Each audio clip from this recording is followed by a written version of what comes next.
Hello दोस्तों, आज की वीडियो में मैं बताऊंगा कि पीडीसी चेक क्या होता है और इसे क्यों दिया जाता है। ये बात तो हम सभी जानते हैं कि चेक जो जिस डेट को इशू किया जाता है उसके 3 महीने के अंदर आपके बैंक अकाउंट में आप लगा सकते हो। जिस अमाउंट का या जिसके नाम से चेक इशू किया गया है उसके अकाउंट में पैसे ट्रांसफर कर दिए जाते हैं। लेकिन आपने बहुत बार सुना होगा कि इसके बदले में कोई भी काम करने के बदले में पीडीसी चेक दे देते हैं या इसके बदले में हम पीडीसी चेक ले लेते हैं। तो पीडीसी चेक आखिरकार होता क्या है?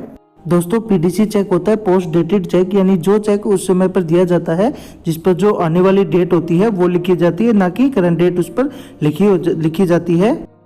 वीडियो में आगे बढ़ने से पहले अगर आप हमारे चैनल पर नए हैं तो जल्दी से जल्दी हमारे चैनल को सब्सक्राइब करें और बेल आइकन दबाना ना भूलें। पीएफ, ईएसआई, इनकम टैक्स के रिलेटेड हमारी प्लेलिस्ट में बहुत अच्छी वीडियो बनी हुई है, आप एक बार जाकर जरूर देखें। बहुत ही अच्छी वीडियो है। पीएफ कैसे विड्रॉल किया जाता है, इनकम टैक्स, ये सारी वीडियो हमने बनाई हुई है और जल्दी से जल्दी हमारे चैनल को सब्सक्राइब करें। पीडीसी चेक होता है जो करंट डेट की ना बजाय आगे आने वाले डेटों के हिसाब से काटा जाता है, उसे पीडीसी चेक कहते हैं। मान लीजिए आज 1 जनवरी है और अभी मेरे पास पैसे नहीं है, तो मैं आपको एक चेक दे देता हूं जो कि 15 जनवरी का है। जब मुझे लगता है कि मेरे पास 15 जनवरी को पैसे आ जाएंगे तो उस 15 जनवरी की डेट का मैं पीडीसी चेक काट के उन्हें दे देता हूँ।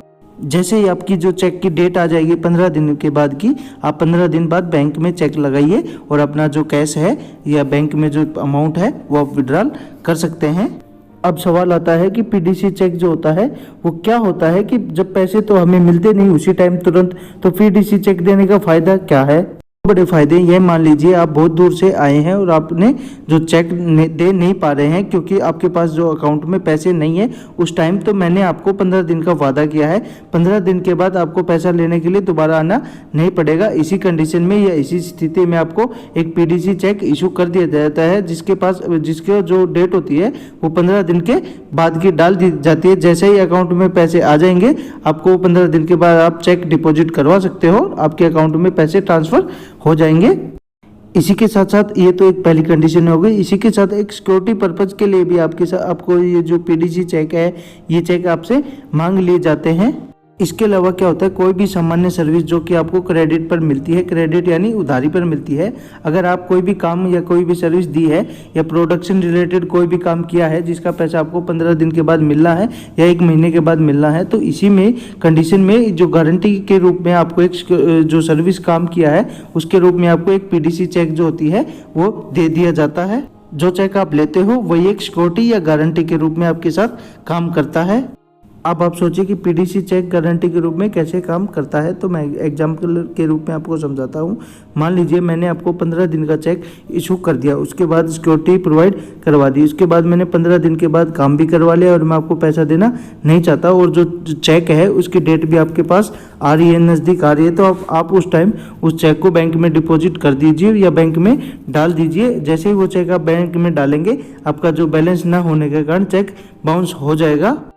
उसके बाद फिर आप पार्टी को या मुझे किसी को भी आप फ़ोन करिए जिसने चेक इशू किया है कि आपके अकाउंट में बैलेंस न होने के कारण चेक बाउंस हो गया है। फिर अगर मैं नहीं चाहता कि आपको कोई पेमेंट करूं या पेमेंट नहीं देना चाहूं तो उस चेक को लेकर आप कोर्ट में भी जा सकते हैं, यानी आप जो कानूनी कार्रवाई है वो भी आप कर सकते हैं और इसके तहत आप अपने पैसे निकलवा सकते हैं।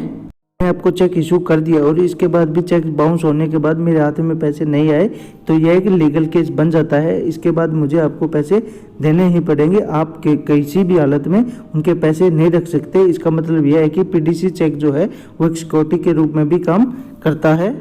तो पीडीसी चेक का इस्तेमाल इस तरीके से भी किया जा सकता है। अगर मान लीजिए मैंने आपको सर्विस ले ली और पीडीसी चेक नहीं दिया, 15 से 20 दिन का क्रेडिट जो टाइम होता है उसमें हमारा टाइम चलता है। उसके बाद अगर मैंने पीडीसी चेक नहीं दिया तो आप मुझसे जो पैसे हैं वो बिल्कुल भी नहीं ले सकते। अगर मैं नहीं देना चाहता कानूनी कार्रवाई भी आप मुझ पर नहीं कर सकते। अगर मैंने पीडीसी चेक दिया हुआ है तो आप कानूनी तरीके से आप अपना जो पैसा है वो निकलवा सकते हैं। कुछ इस तरह से पीडीसी चेक काम करता है। तो दोस्तों यही थी हमारी आज की पीडीसी चेक के बारे में जानकारी। आपको ये वीडियो कैसी लगी आप हमें कमेंट बॉक्स में कमेंट कर जरूर बताइए और अगर आपका कोई क्वेश्चन है तो आप हमें कमेंट बॉक्स में कमेंट करें, उसका जल्दी से जल्दी रिप्लाई किया जाएगा। पीएफ, ईएसआई, इनकम टैक्स के रिलेटेड प्लेलिस्ट में हमारी वीडियो बनाई गई है, आप एक बार जरूर जाकर देखें। और अगर हमारे चैनल पर नए हैं तो जल्दी से जल्दी हमारे चैनल को सब्सक्राइब करें। जय हिंद, जय भारत, धन्यवाद।